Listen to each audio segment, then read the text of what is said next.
کوئی شرط نہیں ہے بیعت کی، نہ تم سے نذرانہ مانگتے ہیں نہ تم کو بیعت کرتے ہیں. ایک فیض ہے، اگر سینے میں چلا گیا تو دعا دے دینا، اگر سینے میں نہ گیا تمہارا کیا بگڑا، تم اپنے گھر ہم اپنے گھر. بہت سے لوگ ہیں جو کہیں سے بیعت بھی ہوں گے، بیعت اپنی جگہ فیض اپنی جگہ. لال شہباز قلندر رحمۃ اللہ حضرت ابراہیم قاضی سے بیعت تھے، لیکن فیض انہوں نے صدرت رحمۃ اللہ سے حاصل کیا. مانا ابراہیم قادری کو مرشد، فیض ان سے حاصل کیا. پوری سیرابی نہ ہوئی، پھر ملتان چلے گئے بہاؤالدین زکریا ملتانی رحمۃ اللہ کے پاس، پھر ان سے فیض حاصل کیا. پھر بھی مکمل سیراب نہ ہوئے، پھر دلی چلے گئے، پھر بو علی قلندر رحمۃ اللہ سے فیض حاصل کیا. فیض چاروں سے حاصل کیا، مرشد وہی فیض ادھر سے مرشد ہوئے. اور جب سب سے فیض حاصل کیا تو مڑ کے سب کے سردار بن گئے. اس وجہ سے فیض حاصل کرنا، کہیں سے بھی آپ فیض حاصل کر سکتے ہیں. تھوڑا سا فرق یہ ہوتا ہے، جو کسی کاملین سے وابستہ ہوں گے، بہت سے لوگ ہوں گے جو ان کی اولادوں سے وابستہ ہوں گے، گدیوں والے ہوں گے، تو ولایت تو کاملین کے پاس ہوتی ہے، گدیوں میں تو کبھی شاذ و نادر ہوتی ہے.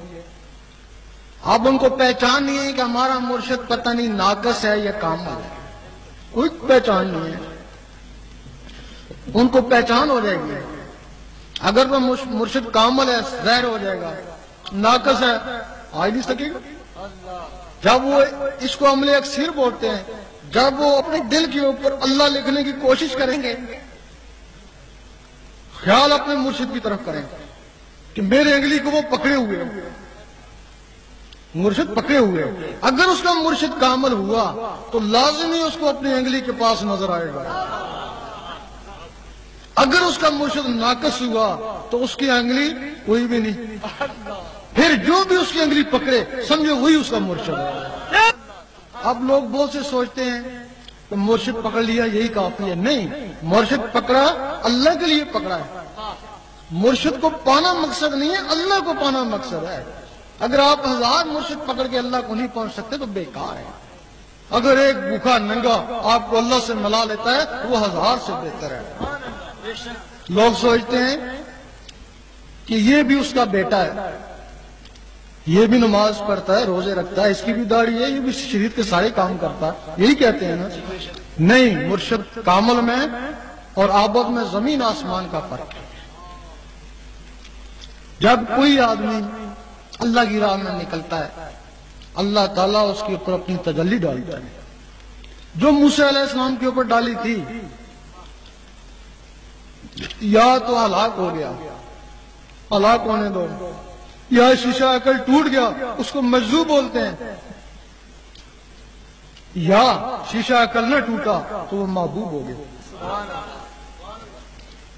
اب شرط ہے جس کے اوپر ایک دفعہ تجلی پڑ جائے، اللہ تعالیٰ روزانہ اس کو 360 سے لے کے 500 مرتبہ دیکھتا ہے. اس کے اوپر دیکھتا ہے، پھر روز اس کو ایک دفعہ اللہ تعالیٰ کی نظر رحمت اس کے ساتھ گناہ کبیرہ جلاتی ہے. اب اس کے گناہ کیا ہیں؟ اس کے پاس بیٹھنے والوں کے گناہ جلنا شروع ہو جاتے ہیں. حضور پاک کے اوپر اللہ تعالیٰ کی ہر وقت نظر رحمت رہتی. یہی وجہ ہے کہ آپ کی صحبت میں بیٹھنے والے بغیر وظیفوں چلوں کے ولیوں سے بھی اعلیٰ مقام حاصل کر کے چلے گئے. اصحاب کہف کے اوپر جب وہ نظر رحمت پڑتی، وہاں کوئی شخص نہیں تھا، صرف ایک کتا تھا، وہ کتا ہی حضرت قطمیر بن گیا. ولیوں کے اوپر وہ اللہ تعالیٰ کی نظر رحمت پڑتی ہے. ہو سکتا ہے آپ کا کوئی گناہ ساری عمر کی عبادت سے نہ جل سکے، ولی کے پاس بیٹھنے سے اس کے نظر رحمت سے جل جائے. ولی دوسروں کے لیے ہے اور وہ ناقص اس کو اپنے آپ کو بھی پتہ نہیں، وہ عابد اس کو اپنے آپ کو پتہ نہیں، ولی تو دوسروں کے لیے. پھر جب ہم گدیوں والے کے پاس لوگ جاتے ہیں تو پھر وہ کہتے ہیں ہم کچھ نہیں ہیں، ہم نے تم کو دربار والے کے حوالے کر دیا، اپنے ابا یا دادا کے حوالے کر دیا، ہم کچھ نہیں ہیں، اپنی جان چھڑا لیتے ہیں. لیکن اگر ہم نے درباروں سے فائدہ حاصل کرنا ہے تو پھر ہمارے لیے آقا کا دربار ہی کافی ہے، ہمیں اور درباروں کی کیا ضرورت ہے، حاجت ہی نہیں.